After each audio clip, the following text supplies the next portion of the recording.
By every measure, by every statistical measure, we're stronger than any political party has been in, well, maybe in my lifetime, objectively speaking. Memberships, fundraising, poll numbers.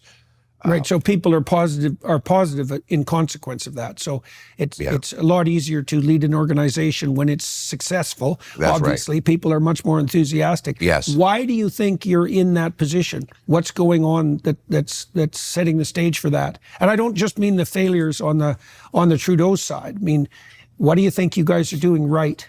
Well, we have a clear mission statement, and people know exactly why we're in this. Whenever someone asks me if they say, I'm thinking of running for parliament or for mayor or some other political position, what's your advice? Well, I said, well, before I get to the advice, I have a very simple question. Why do you want this job?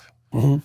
And it might seem like a simplistic question, but it's actually the most important question in life. Why? Why are you doing what you're doing? And our answer to that is to bring back the Canadian promise that anyone who works hard gets a great paycheck and a pension that buys them good food and a nice home and a safe neighborhood, that anyone from anywhere can do anything, and that people are in charge of their own lives.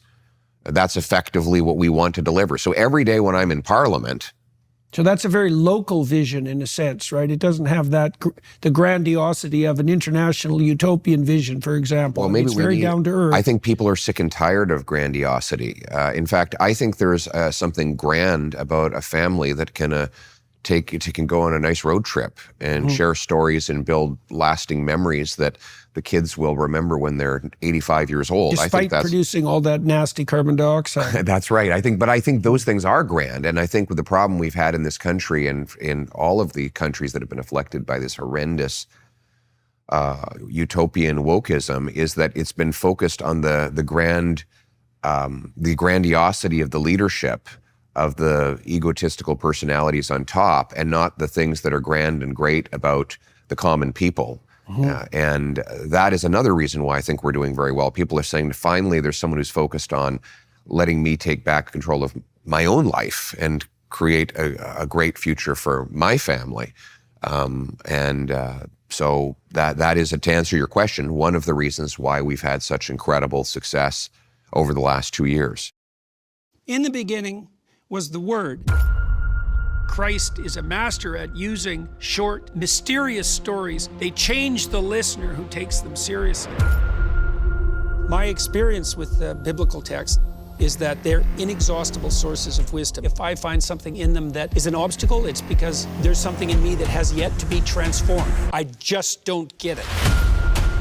The person that you do not think could ever be virtuous, let me show you. This is the person who is fulfilling the law and the prophets. But seek first his kingdom and his righteousness, and all these things shall be added to you as well. I don't believe in that promise. I'll just be honest at this point. That has not been part of my experience. This parable I've been trying to understand forever. While we were talking and while we were sitting there, then it hit me. I saw it. Name me one ideology that has supplanted Christianity that has done good for humanity. This Jew is very frightened of a post-Christian society. He was the God-man, the model, the example of what we ought to become and what we can become. It's okay. It's safe for you and all of your doubts and apprehensions to open up and to let these stories in. He is the temple. He is the Torah. He is the covenant. He is prophecy fulfilled. If you're doing this and it isn't also the love of wisdom, it's also an attempt at wisdom without love. In both ways, you're going radically wrong. Power of love.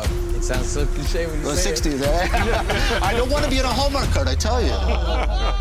We've got our work cut out for us, gentlemen.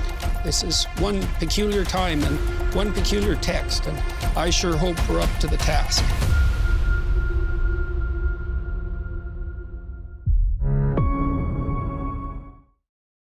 Okay, so there's a lot of distrust, generally speaking, in relationship to, I would say, establishment organizations and political elites all across the West. A lot of that well-earned.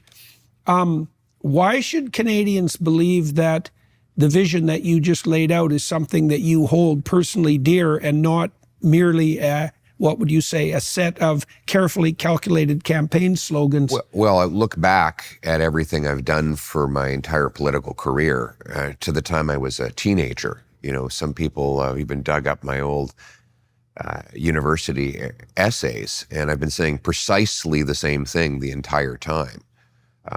You know, when I was 20, I wrote an essay as Prime Minister I would, and the title was Building Canada on Freedom. And the entire piece was about making the government small and maximizing personal freedom. So that's basically what I'm doing now. So you have consistency well, there were going things, for you. when I launched my leadership race, I literally had the same language in my leadership launch speech that I had put in that essay 22 or 23 years earlier. And when I was part of the Harper government, we basically fought for and did the same things then that I'm proposing to do now. So as much as you can be assured of anything any political leader says, I've got evidence to back it up. Okay, so one of the things that's been very distressing to observe, I would say, and I'm going to use the UK as an example. I mean, the UK had 14 straight years of Conservative government. Yeah. And, you know, as far as I'm concerned, thank God for that, because it could have been Labour. But having said that, they fell 100% prey to the blandishments of the net zero types and brought forward really a catastrophic energy policy. And the UK is suffering dreadfully for that. And their immigration policy, I mean, Keir Starmer apologized for it, which was something remarkable to behold, and so did Kemi Badenoch, who now runs the Conservatives in the UK. Now, the reason I'm bringing them up as an example is because, well, they were a Conservative government, and they certainly didn't govern by anything approximating Conservative principles. And so how do you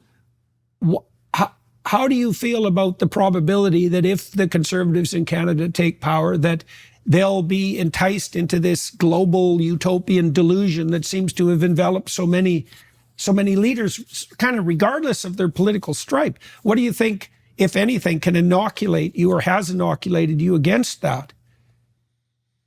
I know better. Well, elaborate. What do you mean? I'm not going to do that. And it will be hard, because the temptation will be, this is the mistake that conservative parties around the world have made countless times. They think, well, anybody who's got a conservative mindset is already voting for me, so I can go off and chase the ideas of my political opponents, and then everyone will love me, because I'll have the conservatives due to the fact that I have the name conservative, and then I'll have all these other people because I've embraced their contrary direction. And in the short term, it works, because you manage to have all of these people under, and all of the different political ideologies captured in one tent. But the problem happens when the policies are a disaster. And then people wake up and go, oh my God, my taxes are now up, the inflation is out of control, the deficit is spiraling, there's crime on the streets.